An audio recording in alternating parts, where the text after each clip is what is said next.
Hello students, today we are here to discuss your worksheet number 71 of class 10 science and today's date is 23rd December 2020.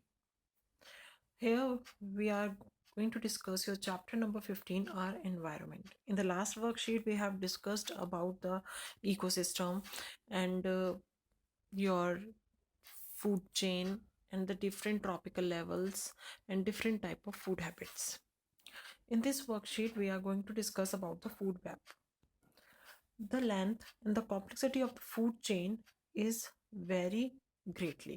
That means जो हमने food chain पढ़ी थी last class के अंदर और the last worksheet के अंदर, उसके अंदर था कि आपकी फूड चेन में क्या था, हम एक सिंगल चेन लेके चल रहे थे जिसके अंदर एक और जैसे आपकी प्रोड्यूसर्स थे, ग्रीन प्लांट्स थे, ठीक है, प्रोड्यूसर्स थे ग्रीन प्लांट्स, उनको फीड करता था डियर एंड डियर को खा लिया लॉयन ने, ठीक है। ये आपकी एक सिंपल फूड चेन चल गई।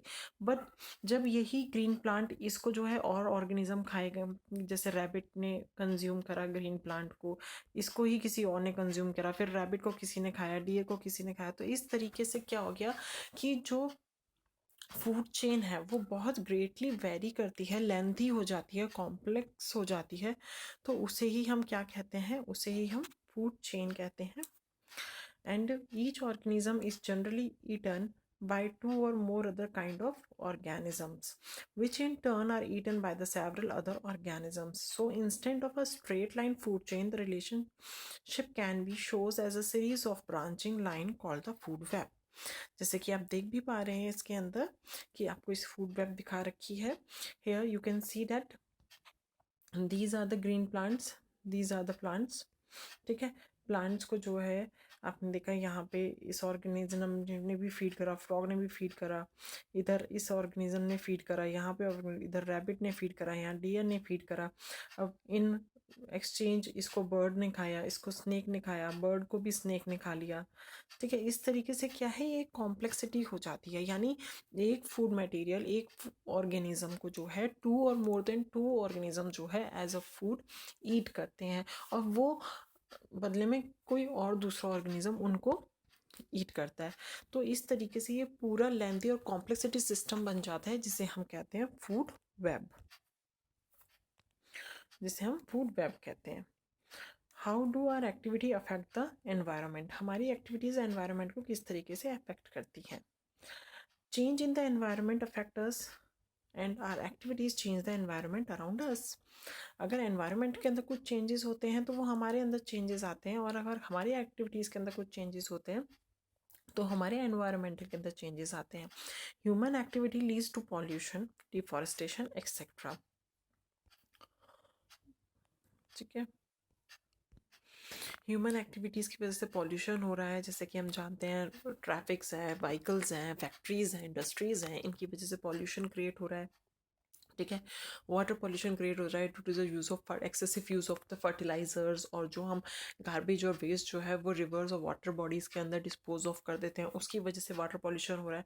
हाँ, there are many activities in which the human is involve due to which the pollution is caused.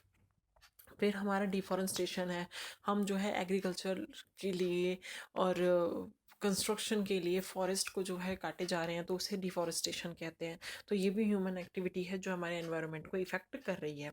We are looking at the two of the environmental problem in details, that is depletion of ozone layer and waste disposable. हम ये दो major environmental problems को देख रहे हैं कि जो ozone layer है हमारे एटमॉस्फेयर में उसकी वो भी डिप्लीट होती जा रही है, और जो वेस्ट डिस्पोजल हो रहा है उसकी वजह से जो एनवायरमेंटल प्रॉब्लम्स क्रिएट हो रही हैं। In this worksheet we will study the depletion of ozone layer. इसके अंदर हम ओजोन लेयर डिप्लीशन के बारे में पढ़ेंगे। जैसे कि आप जानते हैं कि हमारा ओजोन लेयर क्या है, ओजोन लेयर एक हमारा जो एटमॉस्फेयर है, यानी जो ब्लैंकेट है जो अर्थ को सराउंड करके रखता है, ठीक है। जैसे ये हमारी अर्थ है, अर्थ के ऊपर ये हमारा पूरा एटमॉस्फेयर है, ऊपर का सारा ये एटमॉस्फेयर है जो हमारी अर्थ को एज अ ब्लैंकेट सराउंड करके रखता है।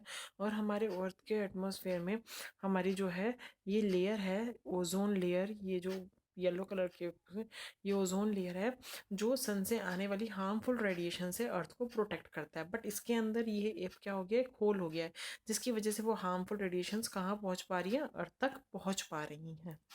ठीक है, which is very harmful for us. क्या है ओजोन लेयर? क्या है अगर हम पढ़ें तो इसको, what is ozone layer? Ozone layer is a protective layer around the earth which absorb most of the harmful ultraviolet radiation of the sunlight, thus protecting living beings from many health hazards like skin cancer. जैसे कि अभी आपको बताया कि ozone layer जो है वो सन से आने वाली हार्मफुल रेडिएशंस, जिनको हम अल्ट्रावायलेट रेडिएशंस कहते हैं, वो उनको एब्जॉर्ब कर लेती है और हमें प्रोटेक्ट करती है from the many health hazards, for example skin cancer. Ozone layer is present at the higher level of atmosphere stratosphere. ये आपका बहुत इंपॉर्टेंट क्वेश्चन है, पूछा जा सकता है कि एटमॉस्फेयर की किस लेयर के अंदर ओजोन लेयर प्रेजेंट होती है, तो that is stratosphere. Formation of ozone molecule, ozone बनते कैसे हैं? High energy ultraviolet radiation break the O2 molecule in the free oxygen. ये O2 जो मॉलिक्यूल होता है हमारा, उसको ब्रेक कर देती है into,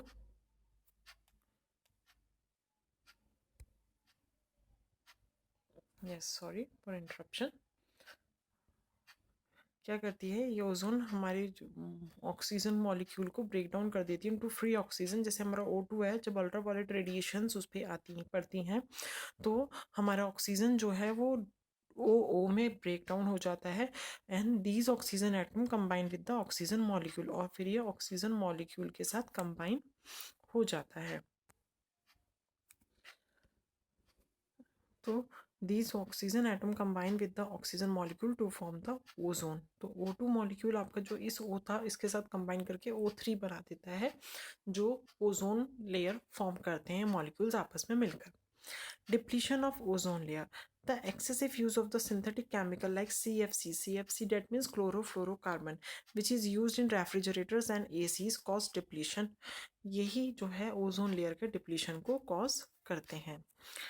chemical depletion ozone layer, ठीक है, वो कौन से केमिकल्स हैं अभी बताया आपको, CFC क्लोरोफ्लोरोकार्बन्स, जो आपके रेफ्रिजरेटर और एसीज के अंदर होते हैं।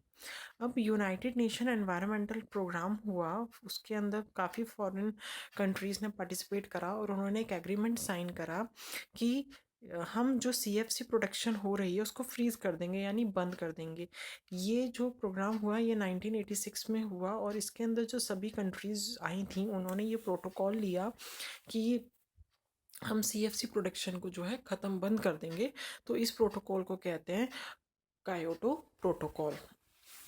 It is now mandatory for all the manufacturing companies to make CFC free refrigerator throughout the world। अब ये सबके ऊपर लागू हो गया है। चलिए अब इसके ऊपर क्वेश्चन पढ़ लेते हैं। क्वेश्चन है आपका, name the radiation absorbed by the ozone layer. तो हम जानते हैं वो कौन सी रेडिएशन, वो है ultraviolet radiation. How ozone molecules is formed in the atmosphere. Ozone molecule कैसे बनता है ये आपको दे रखा है यहाँ पे, फॉर्मेशन ऑफ ओजोन मॉलिक्यूल, ये आपका आंसर नंबर 2 हो जाएगा। फिर है आपका व्हाट इज कायोटो प्रोटोकॉल। कायोटो प्रोटोकॉल आपका यहाँ दे रखा है, यहाँ से लेके आप ये कायोटो प्रोटोकॉल के बारे में लिख सकते हैं। यहाँ पे आपका answer number 3। What is ozone and how does it affect ecosystem? Ozone क्या है? Ozone is a molecule which is formed due to the breakdown of the oxygen molecule by ultraviolet radiations and combined with the oxygen molecule to form the ozone। अब ozone है क्या? Ozone is a layer which surrounds the earth atmosphere और to protect earth from the harmful radiation. तो आप यहाँ से लिख सकते हैं that the ozone layer is a protective layer around the earth which absorb more of the harmful radiations. ये आपका यहाँ से करके जो है आंसर नंबर 4 हो जाएगा। तो यहाँ पे आपके क्वेश्चन आंसर्स भी जो हैं डिस्कस हो गए, वो आपको समझ में आया होगा। Thank you.